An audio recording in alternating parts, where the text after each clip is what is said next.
We are Joel and Cole, two guys from Calgary who decided to buy a blue water boat 10 years ago. We initially sailed around the Pacific Northwest, the Gulf Islands and Vancouver Island, getting lots of experience. Finally, 2 years ago, we sailed Celestina south to Mexico. After a season in the Sea of Cortez, we are making plans to go offshore. Join us as we head to the South Pacific on our newest adventure.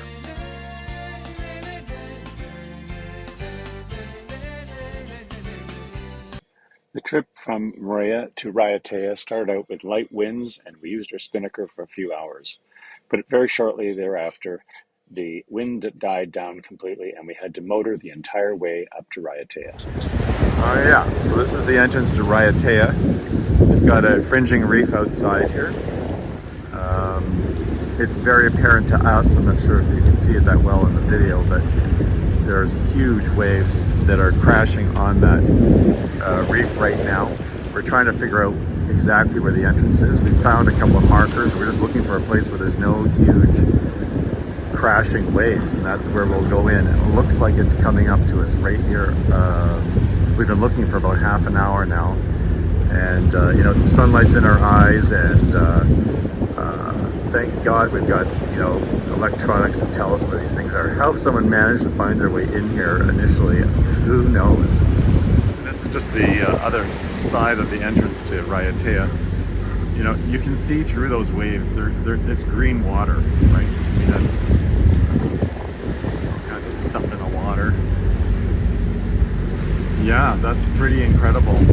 Right ahead of that is a mooring ball field, and we're hoping to be able to either anchor somewhere in there or catch a mooring ball. Most of them are private, but we're hoping to find one that's empty.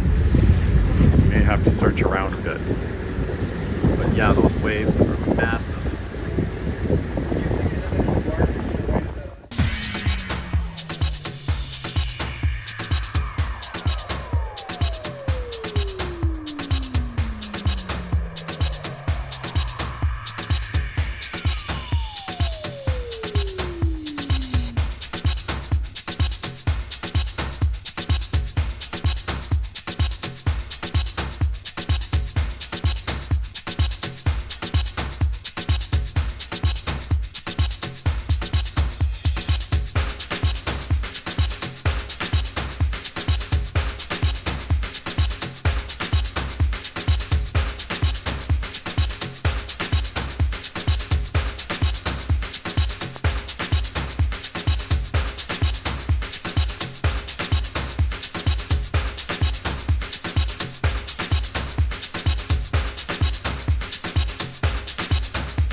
This is our guide taking us through the mare, which is their sacred ground that they put together when they first arrived here to praise their god for their arrival.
Today we left Raiatea, got some fuel at the fuel dock, and we got some groceries downtown. It's very convenient. And now we're heading up to Taha'a. Taha'a is almost attached to Raiatea, except for a small bit of water between the two of them. So it's a very quick jaunt. I'm going to say it's going to be about an hour total for us to get from about midway down on the west side of Raiatea, to the northern section on the west side of Taha'a. So you can see Taha'a behind me, and on behind over on this side is Raiatea. We've been at Raiatea for about, I'm going to say, about 5 days. It just felt like it was time to move on, and we were trying to get eventually to Bora Bora, which is essentially over my right shoulder, over here somewhere. There somewhere. We can see it some days, and then next day it gets lost in clouds.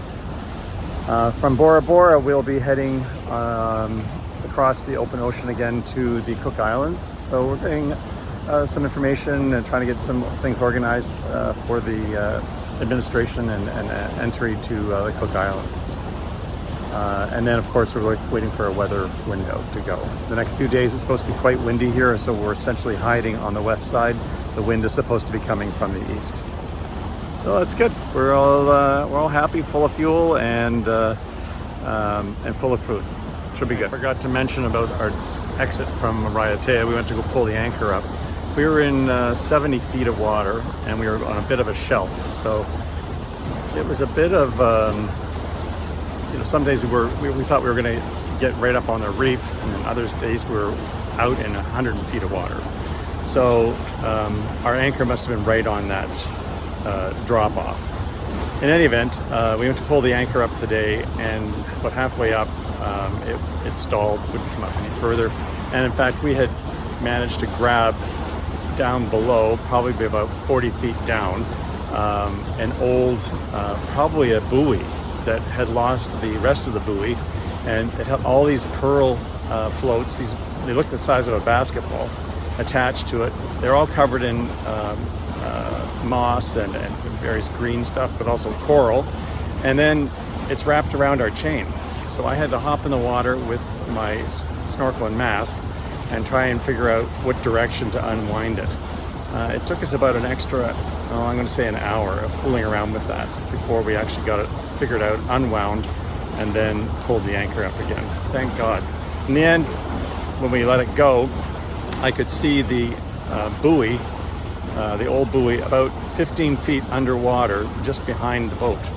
So it's just a permanent danger, but no one does anything about these things. They just sort of sit there in the water and hopefully eventually rot away and disintegrate, but that'll take another 50 years.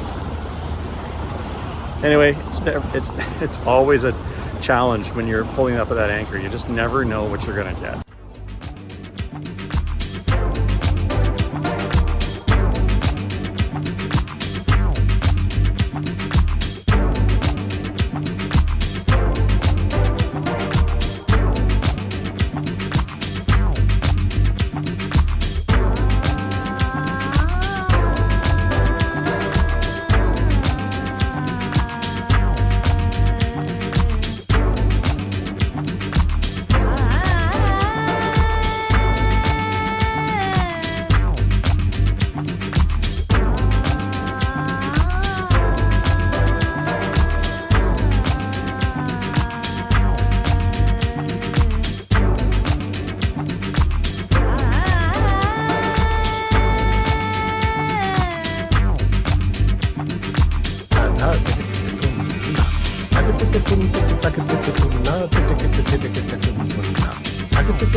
So back when I was a kid, if you were washing the car, you'd get out a chamois and you'd get out the sponge. And it was a real sponge from the ocean, not one from Canadian Tire made out of plastic. And this is a sponge.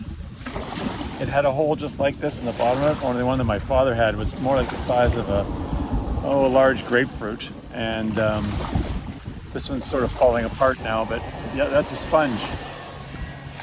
Nobody's washing cars with them anymore.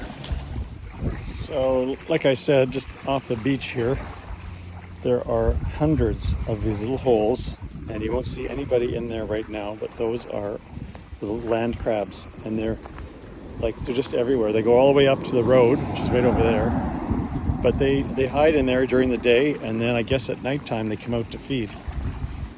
Initially I thought they were all rat holes, which was a little disconcerting, but these guys are pretty innocuous. They just hide there, and if you come by when they're out, they just go right straight back into their hole.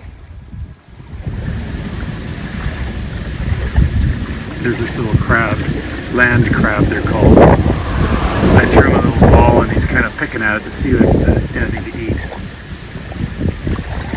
And then he's going to crawl back in his little hole back in there. There are holes all over the beach where these guys hang out, and then they come out around 4 o'clock in the afternoon. We got a little rain shower coming in, and there it is. The entire rainbow lands on the other side over by the rum distillery. Isn't that crazy? Look at that.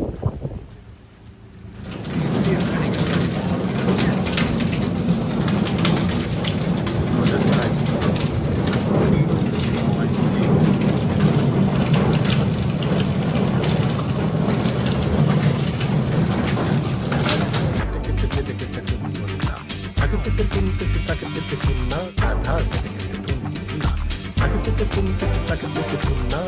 This is that gigantic sailboat that we saw in the harbor at Raiatea.